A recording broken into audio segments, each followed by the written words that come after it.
እያልሽ ነው ያለሽው? ቆይ እነሱ ይገራሉ እንደዛ ነው የምትይው? ቆይ ለምን? እሺ እባክሽ ብለሽ ደግሞ የሰው የራቁት ፎቶ መስራት ጀመርሽ? ደግሞ ስለምን የራቁት ፎቶ ነው የምታወሪው? ሮቤል ክፍል ያገኘሽውን የራቁት ፎቶና ፓስፖርቱን የት ነው ያደረግሽው? ሰሚያለሽ፣ እኔ ሮቤል ክፍል ገብቼ እራሱ አላውቅም።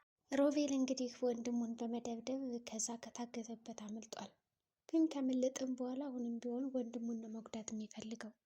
እንግዲህ መጉዳት የሚፈልገው እንዴት አድርጎ ነው ካልን እሱ መግደል ይፈልጋል። ግን ደግሞ በራሱ እጅ ሳይሆን በሚስቶች እንዲሞት ነው የፈለገው።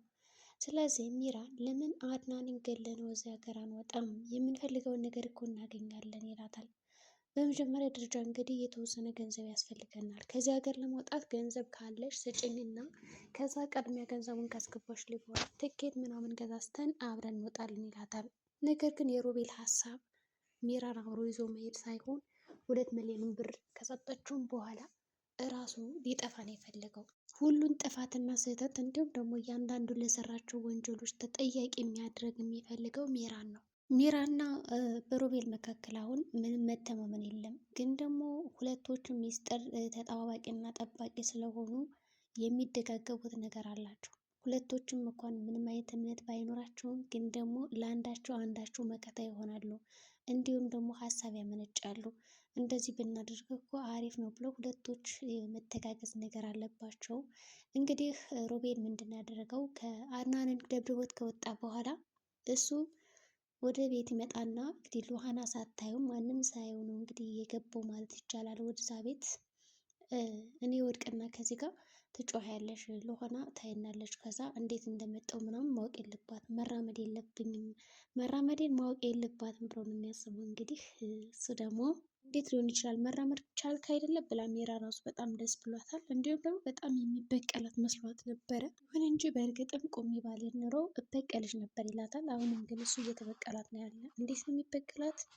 እንግዲህ ባሏን ገሎ እሱ ከሀገር ይወጣል። ከሉሃና ጋር አብሮ መንገዱን እየጠራረገ ነው ያለው። ሉሃና አልፈልግም ብትለውም እንኳን አድናን ደግሞ በግዴታ ይኔቶኛለሽ እያለ ያው ምኞት ላይ ነው ያለው። ስለዚህ ወዲያውኑ እንግዲህ ሳሎን ላይ መጥቶ ተዘሮ ተኝተዋል። በዚህ ቅጽበት እንግዲህ ሚራ ድምጿን ከፍ አድርጋ ሉሃና አርጅኝ እያለች ነው የጮኸችው። ሰው ወዲያውኑ ሩጥ ብላ ስትመጣ እንግዲህ ወድቆ ነው ያየችው። ስለዚህ ሉሃና ራሱ እዛ ጋር ተሸውዳለች ማለት ነው። በጣም የተሸወደችው ምክንያቱም እንዴት ሊሆን ይችላል ሰው በዛ ቅጽበት እንደዛ መሬት ላይ ወድቆ እንኳን አይተው ሮቤልን ምንም ግድ አልሰጣትም። ግን ስታስብ የነበረው ስለ አድናን ነው። አድናንን እንዴት አድርጋችሁታል በማለት ስትናገር ስጠይቃቸው ነበረ። ግን እነሱ ምንም አናውቅም በማለት ነው የሸመጠጧት።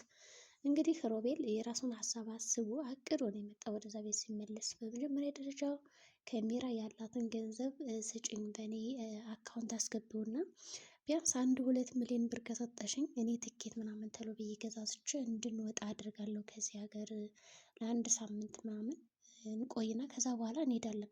በጣም ብዙ ብር ያስፈልገናል ለዛ ሀገር ለመውጣት እያለ ነው እንግዲህ የሚያሞኛት። እሷም እሺ ትለዋለች። እንግዲህ ገንዘቡን ለመስጠት ፈቃደኛ አይደለችም። በዚህ ጥሩ ነው አላምንም ሚራ። ምክንያቱም እዚህ ካሁን ገንዘብ ቅድሚያ ሰጥም ያለችው ምንድን ነው መጀመሪያ ብሩን ከሰጠሁት እርግጠኛ ነኝ ለእኔ ዳንታ የለውም ጥሎኝ እንደሚሄድ እርግጥ ነው ብላ ነው ያሰበችው። ስለዚህ በእርግጥም ሮቤል አሁን ከሚራ ጎን ያለ ያስመሰላል እንጂ ከሁለቶችም ጎን አይደለም። መሆን የሚፈልገው እሱ ከሉሃና ብቻ ነው። ሉሃናንም ደግሞ እንዴት አድርጎ የራሱ ማድረግ ነው የሚፈልገው። ሉሃና ደግሞ ቀና ብላ እንኳን ልታየው ፈቃደኛ አይደለችም። በዚህ ቅጽበት እንግዲህ ሚራ በጭራሽ ትልና አልሰጥም ትለዋለች።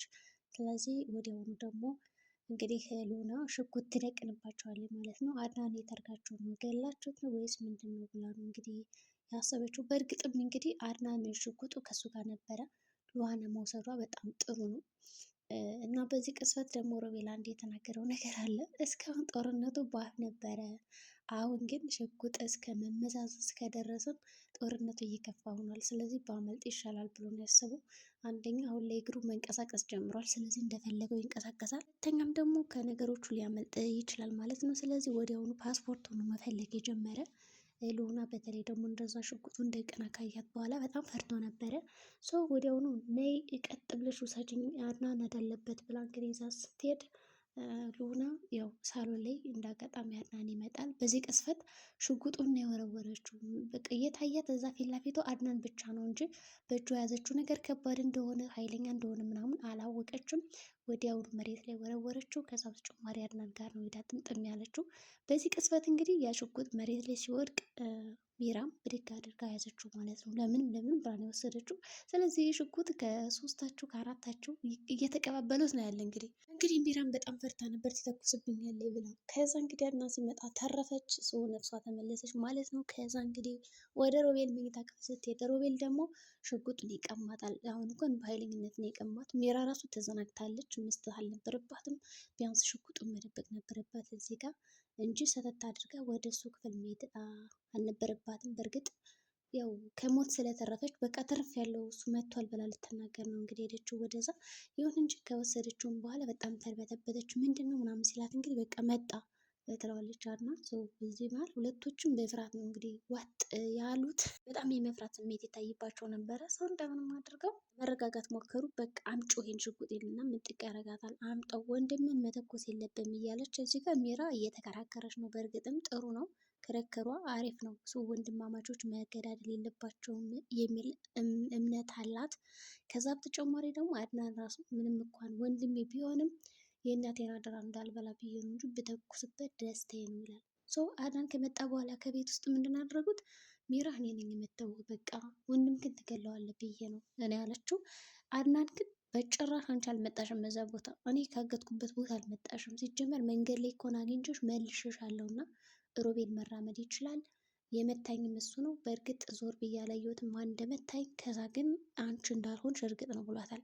ይህንን ሀሳብ ለሉና ራሱ ሲያካፍላት አላመነችውም። ምክንያቱም ሁል ጊዜ እነዚህ እየሸወዷቸው እያጭበረበሯቸው ስለሆነ አሁን በቃ ሁሉም ሰው በራሱ መንገድ ነው መንቀሳቀስ የፈለገው። እውነቱን ለማወቅ በራሳቸው መንገድ እየተጣጣሩ ነው። ስለዚህ ሉና አድናን እረፍት አድርግ ትልና መኝታ ክፍሏ ትወስደዋለች። ከወሰደችውም በኋላ እንግዲህ ከሮቤል የወሰደቻቸው አንዳንድ መረጃዎች ነበሩ። ከዛ ፓስፖርት፣ ከዛ በተጨማሪ ደግሞ ሚራ ፎቶ ምናምን ብቻ ከአልጋዋ ስር እንግዲህ ረስተው እዛ ጋር ነበር የደበቀችው። ያ የደበቀችውን ነገር ደግሞ አድናን ያየዋል። አድናን ደግሞ ይህን ነገር ሲያዩ በጣም ተናደደ። አሁን ወደ መኝታ ክፍሏ ነው ወስዶ ቁጭ ያደረገላት የራቁት ፎቶውን ምናምን። አድናን ከሚራ መኝታ ክፍል ያስቀምጠው። በዛ ቅስፈት ሚራ ስታየው በጣም ደነገጠች። የማይረባ እንዴት ነው ግን በዚህ ሊያስፈራራኝ ነበረ በማለት በጣም ጠረጠረች። ወዲያውኑ ወደ እሱ ስትሄድ እኔ አላውቅም ብሎ ይሸመታታል። እንግዲህ ሮቤልም ተመልሳ ወደ ሉና መጣችው። ሉና እሺ ይህን የራቁት ፎቶ አንቺ ነሽ ያስቀመጥሽው፣ አንቺ ነሽ እሱ ክፍል የወሰድሽው አይደለም፣ ስለዚህ ፓስፖርቱን አምጪው ትላታለች። ሉና ደግሞ ትሸመጥጣለች ማለት ነው። አላውቅም ነው ያለቻት። ከዛ እንግዲህ ፓስፖርቴንም አፈልገዋለሁ፣ የራሱ ጉዳይ የራሴን ብቻ አፈልጋለሁ ትልና ወደ ሉና መኝታ ክፍል ሄዳ ፓስፖርት መፈለግ ትጀምራለች። ታዲያ አንድ ያላሰበችው ነገር እንግዲህ አድናን ተኝቶ ነበር በዚህ ሰዓት። እንዴት በቃ ተነሳ የማይረባ ተኝቷል፣ እንዴት ፈልገው ትላለች። ሰምቷታል። እሱ እያስመሰለ ነበር እንጂ ሲጀመርም አልተኛም የነበረ። ምን እየፈለግሽ ነው ሲላት ምንም አለችው። ከዛ ግን ያው ሚስጥሩን እሱ ስለሚያውቅ በቃ ሚስጥርሽ ማለቂያ የለውም አይደለ ይልና በቃ ዝም ይላታል። ከዛ በቃ ሚራ ትወጣለች። ውሃ ላምጣልህ ተረጋጋ ትልና አድናን እንዲረጋጋ ታደርገዋለች። ከዛ በጣም ፈርታ ነበር ፓስፖርቱን ያየው ወይስ አላየውም እያለ ወደ ጨረሻ ላይ እንግዲህ ወደ ሮቤል ሄድና ይሄን ነው አይደል የደበቅሽው ነገር ይላታል። ስፋት እንግዲህ በቃ ነገሩ ይቀነባበራል። ከአቅማቸው በላይ ሆነ ማለት ነው። እሱ አሁን ያላት አማራጭ እንግዲህ ልሆና በመካከላቸው ገብታ ፍትህ መስጠት ነው። ወንድም ሊተኩስበት ነው። ሽጉጡም ተተኩሷል፣ ግን ማን ጋር እንደተተኮሰ አይታወቅም። ማን ላይ እየተተኮሰ ይመስላችኋል?